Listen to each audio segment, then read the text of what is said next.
Um dos maiores terrores de quem está começando na programação é a recursão, né? Quem nunca apanhou para fazer uma função recursiva ou fazer a mínima ideia do que era recursão quando começou e passou alguns dias, algumas semanas se quebrando a cabeça para entender. Mas hoje eu tô aqui para dar uma boa notícia para você.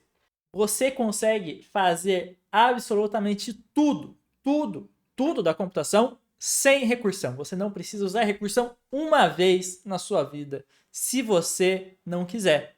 Você não precisa. Tudo que dá para resolver com recursão, dá para resolver sem. Vocês sabiam disso? Se você fez faculdade de ciência da computação ou alguma coisa que teve matéria de teoria da computação, é obrigação sua saber disso, tá? Mas hoje eu vou explicar para todo mundo aqui o que a gente faz para tirar a recursão. E não vou dar uma prova teórica, né? Até porque eu não sou cientista da computação, eu sou engenheiro, eu resolvo problemas. Mas dar essa noção para vocês e um probleminha básico de como a gente faz. Bem, para quem não me conhece, eu sou o Windev Desempenho e produzo conteúdo de baixo nível aqui nas redes, então já não esquece de seguir, colar na comunidade do Discord, deixar o like, divulgar, mandar pros amigos, mandar pro professor, enfim, tudo que vocês já sabem aí. E a introdução aqui desse problema é uma mensagem que o Edmar mandou lá no nosso querido fiel, nosso querido registrador, mandou lá no Discord. Inclusive, virem membros, sejam registradores que vocês vão ter acesso a muito vídeo, muito curso exclusivo, inclusive curso de Zig, curso de EDA, de estrutura de dados e algoritmos que está em produção. Além de série de programação que atualmente está em hold, mas pretendo voltar assim que minha vida deixar de ser uma loucura. O Edmar falou, fala povo, algum site ou dica sobre Huffman iterativo? Estou tentando fazer com uma stack, é mais difícil do que parece. No caso, a stack é tanto para árvore quanto o dicionário. E daí eu perguntei aqui, quando diz iterativa é sem usar recursão, eu recomendo fazer uma primeira versão usando recursão e depois você tira o estado para fora do for e tá feito, né? Então assim, quando eu falo tira o estado para fora do for e tá feito, parece que é trivial, né? Nossa, muito fácil, é só... E o que eu quero dizer? O que eu tirar o estado para fora do for? Que é isso? Ele até perguntou aqui, exatamente, recursivo está dominado, não entendi a parte tirar o estado para fora do for. E é isso, eu mandei aqui, mas é isso que eu vou mostrar para vocês hoje aqui com um exemplo básico de Fibonacci. Mas antes, deixa eu tentar dar uma definição aqui por cima do que, do que é uma recursão, né? Quando eu estou falando matematicamente. Recursão é uma função, quando eu tenho uma função de n e ela é definida como uma função de n-1. Ou seja, o meu valor aqui, n, ele depende dos valores da minha função anteriormente. Eu posso ter n, aqui está n-1, né? Mas, enfim. Vou ter, por exemplo, n-1 mais fn-2, mas eu vou ter uma questão recursiva, né? Eu não sei como, eu não lembro como que faz isso matematicamente. Eu não sei se é g de f de n, sei lá. Mas eu tenho alguma função dessa maneira. Ou g de f de i tal que i é menor que n. É alguma coisa dessa maneira aqui, tá? Então eu tenho... Para eu saber o meu valor atual, eu tenho que saber as minhas questões, os meus valores anteriores. E aqui eu estou falando de valores discretos, é claro. Mas uma coisa que já fica claro é que tá, então eu preciso saber o valor anterior, mas onde que eu paro, né? Onde que eu paro? Então, em recursão a gente também tem o que a gente chama de caso base.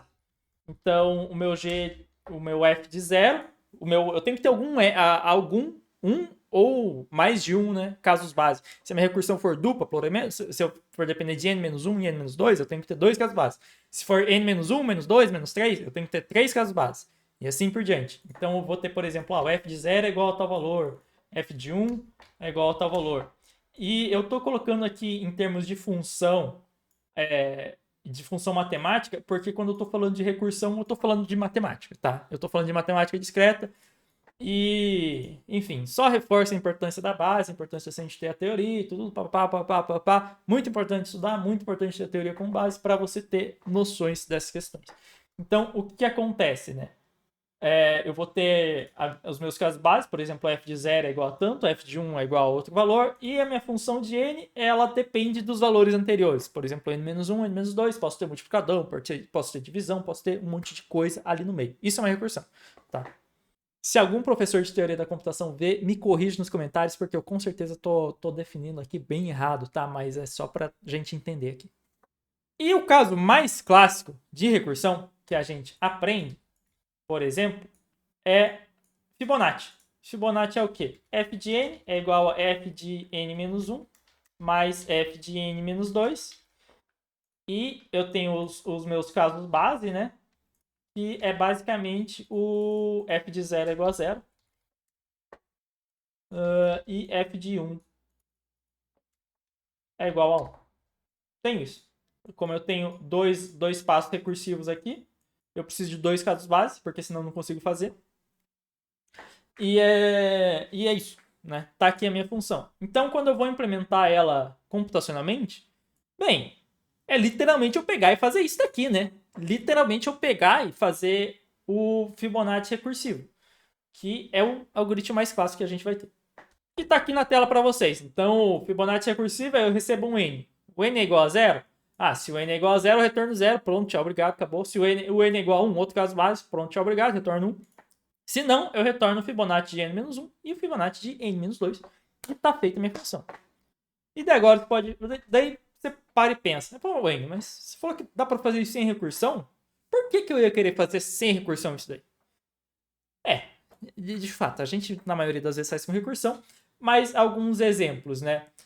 Tem alguns sistemas que a gente não pode usar recursão, porque por limitações de normativas mesmo, normativas, e cada chamada de função é uma chamada de função a mais na stack, né? Se eu fizer muitas chamadas recursivas, eu vou ter o que a gente chama do famoso stack overflow. Então é um dos motivos para a gente evitar a recursão.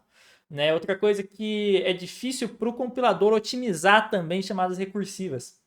Então já tive alguns problemas, isso aqui é real, tá? Eu já tive alguns problemas que eu não podia usar a recursão, porque, por exemplo, a função era computar. Tinha algumas restrições na função que não me permitiam usar o comptime e usar a recursão para aquela função ali, pela maneira como ela era chamada. Dava erro no compilador. Otimização, call stack, acho que são os principais motivos, devem ter outros aí, mas enfim, esses são os principais motivos. E dá pra ver que fica bem bonito quando a gente entende a recursão, é um negócio elegante, né? Acho que é a primeira vez que a gente entende a recursão, um negócio que a gente fica satisfeito. E daí a gente quer usar. Pô, por que eu não vou usar? Afinal, é um negócio tão difícil que a gente entendeu, por que a gente não vai usar, né? Bem, a realidade muitas vezes é outra. A realidade muitas vezes é outra e a gente tem que se adequar a ela. Então, o que eu teria que fazer para transformar isso daqui em... tirar isso daqui de uma chamada recursiva em programação? Quando eu estou falando aqui em programação. O que eu tenho que fazer?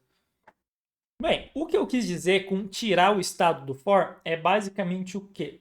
Você pega esses valores aqui, que é o resultado da direita, que você precisa, e você guarda ele num estado, e você vai fazer a mesma coisa com esse n aqui, com o que você está iterando aqui, você vai guardar ele num estado também. Então você precisa saber termos, você precisa saber os termos anteriores que você precisa ter isso guardado no estado. Aí como que você vai fazer isso? Você pode fazer um array, pode, mas é um jeito burro de resolver, porque, desculpa falar grossinho, mas é um jeito burro de resolver, com todo respeito, porque você não precisa saber todos os valores do mundo até o começo. Você precisa saber de n-1 e n-2. Então você guarda os dois valores do estado na sua função. Isso daqui que eu estou falando é o estado. Além disso, você precisa saber o n atual. Então a gente tem três componentes de estado. Resultado de n-1, resultado de n-2 e o n. Eu tenho três valores que eu tenho que guardar no meu estado. Então a primeira coisa do Fib, quando eu vou do Fibonacci para o for, que eu vou fazer é o caso base. Sempre o caso base, não muda. Se é 0, você retorna 0. Se é 1, você retorna 1. E depois, agora que eu tenho mapeado meu estado, eu vou decidir onde eu vou começar. Ó. Eu já tenho 0, já tenho 1. Então eu começo em 2. Né? Se eu tenho 0 e tenho 1, o Fibonacci que eu vou calcular o primeiro é o 2. Então já tenho meu primeiro N aí.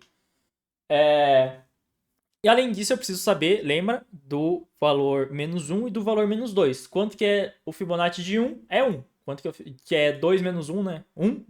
O Fibonacci resultado é 1. E o Fibonacci 2 menos 2, que é I menos 2, né? É 0. Que é o Fibonacci 0.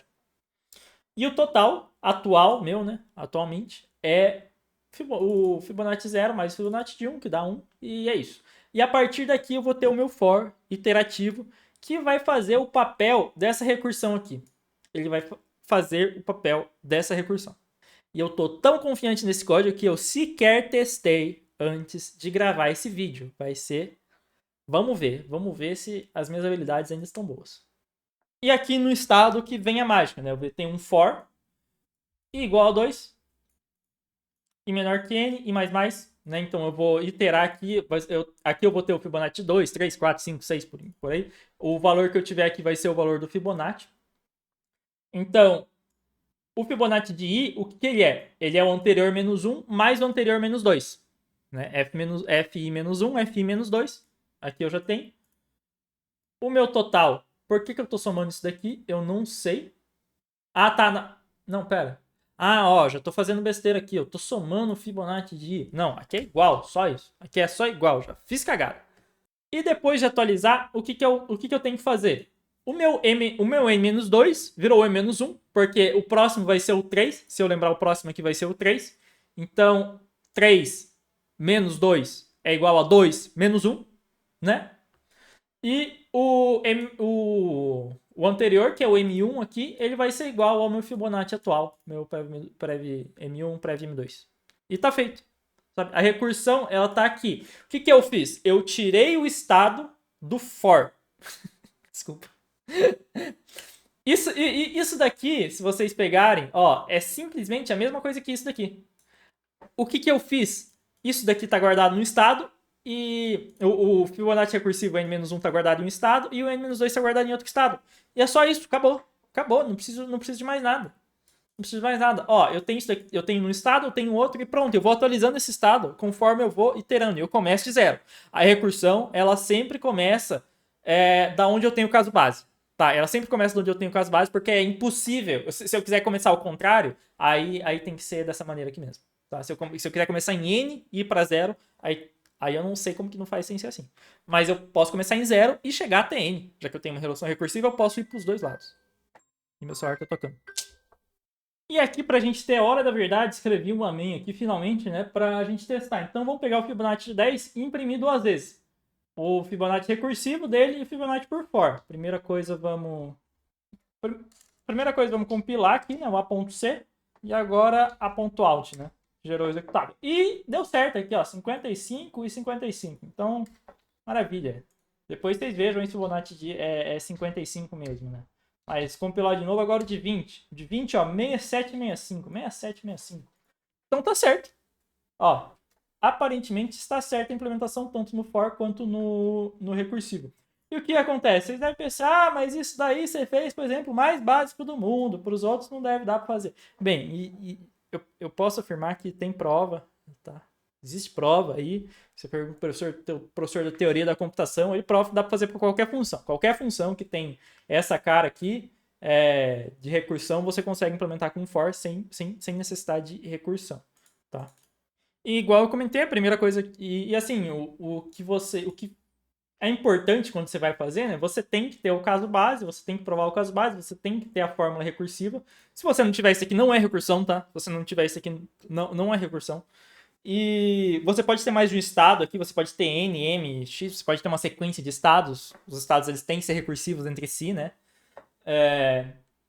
Acontece isso muito, acho que em programação dinâmica, né? Em programação dinâmica, quando eu mapeio, acho que cai num negócio meio assim. Ou tô falando merda. E você consegue fazer com for, tá? Agora fica de exercício para vocês aí pegarem, aqui ajudarem o Edmar e fazerem isso daí pro algoritmo de Huffman, que é um algoritmo de empacotamento de dados. Fica de exercício para vocês. Valeu e tchau, obrigado.